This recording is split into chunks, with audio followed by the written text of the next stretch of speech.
Азыр биз ужастик көрөбүз. Менин алдымда Сабина, Имрон, Исхак, Нурой, Ахмат бар.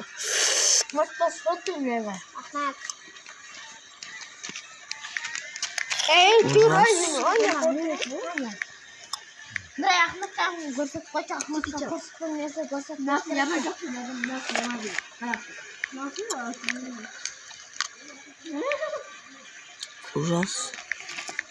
Кажы.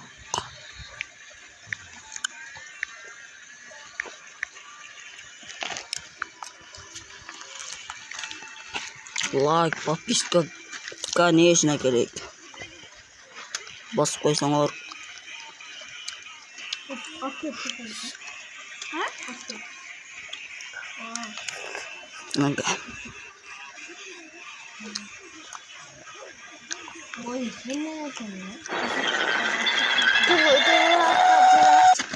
Өте жақсы адам. Ал бұл видеоны жай ғана сіздерге ютубқа салынған мистер Бист туралы өте қорқынышты анимацияны көрсетіп, түсіндіріп, талқылау үшін ғана түсірдім. Ассалаумағалейкум достар, сіздермен бірге аз екен ғой арнасы. Бұл видео өте қызықты, қорқынышты әрі біртүрлі мистикалық деректерге толы болады. Керемет комментарияларды видеоның соңында, сондықтан да видеоны соңына дейін көріңіздер. Және видео басталмастан бұрын міндетті түрде осы видеоға лайк басып, подписаться деген қызыл кнопканы басып, жаннан шыққан қоңыраушаны да басып қойыңыздар. Оның тіркелушіге аз қалды. Егер де менің арнамда оның тіркелуші жиналса, онда сол оның тіркелушінің барлығына да өте керемет сыйлық жасайтын боламын. Ал біз көп созбай видеомызды бастаймыз.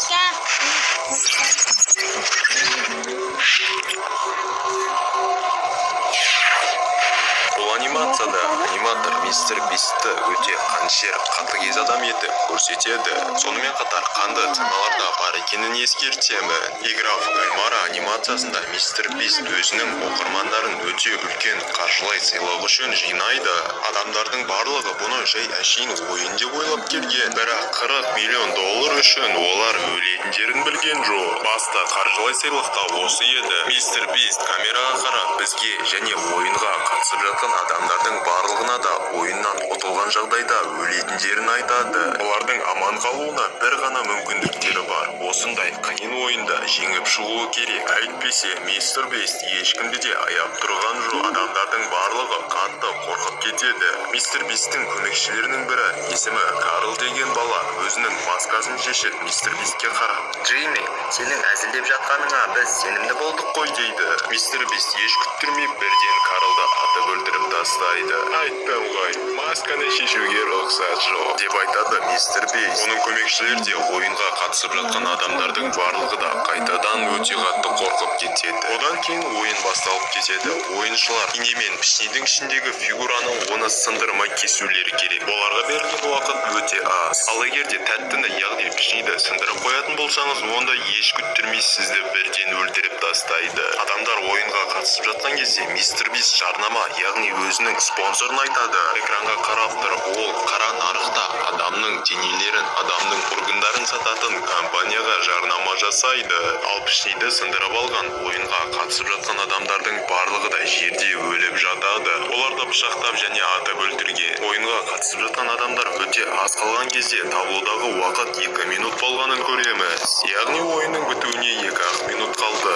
Ойыншылар үшін бұл уақыт аз болса да мистер Бист үшін өте көп болды. Өзінің қаншерлігін қолданып, ол уақытты 10 секундқа дейін қысқартып тастайды. Тірі қалған ойыншылардың енді 10 секунд өмірі қалды. Себебі олардың ешқайсысында да мүмкіндік жоқ. Мистер Бист ресми түрде ойында аяқтайды және қызыл әскерлердің барлығы қорқып тұрған адамдарға қарап, оларды атып өлтіріп тастайды. Барлық адамдар өлгеннен кейін мистер Бист камераға қарап тұрып, міндетті түрде арнаға тіркелу керектігін және арнаға тіркелгеннен кейін өзінің тіркелушілерінің арасынан 10 адамды таңдап, келесі қорқынышты челлендж видеоға түсуге шақырады. Көп күттірмей келесі біртүрлі анимацияда шығады. Бұл мистер Бисттің кезекті видеосы еді. Видеоның басында мистер Бист тіркелушілердің оған теңізді тазалауға жинап берген донаты жеткіліксіз екенін айтады. Сонда да адамдар теңіз көлдерді ластап қоқыс тастай береді. Сол үшін ол теңіз көлдерге қоқыс тастап жүрген адамды ұстап алып өздерінің жанына әкеледі.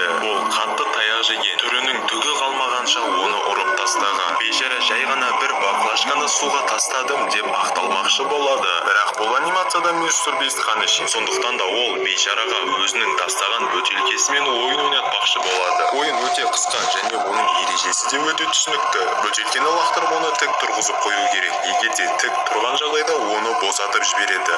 Ал егер бөтелке тік тұрмай қалса, оның жан досын мистер Бист өлтіріп тастайды. Бейшара қатты қорқып кетіп, өзінің жан досын құтқару үшін дірілдеген қолдарымен бөтелкені ұстап, оны лақтырады. Қуанышқа орай бөтелке тік тұрып қалады. Бейшара қуанып кетеді. Бірақ бұл соңы емес еді. Ақымақ бейшараға мистер Бист тағы да бір ұсыныс жасайды. Ұсыныс мынандай еді.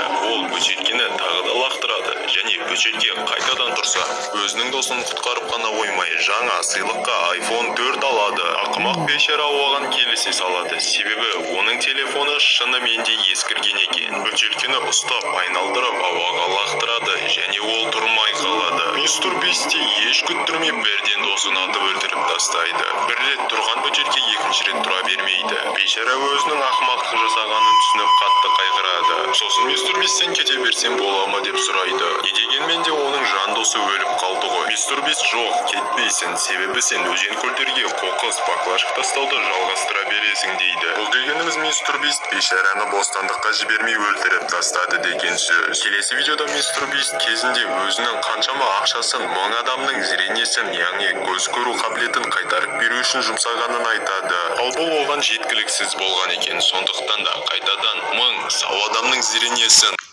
Dostlar, ушунун экинчи частын күтөм десеңер, лайк жана подписка басып тургула. Şimdi siz emek alsın be.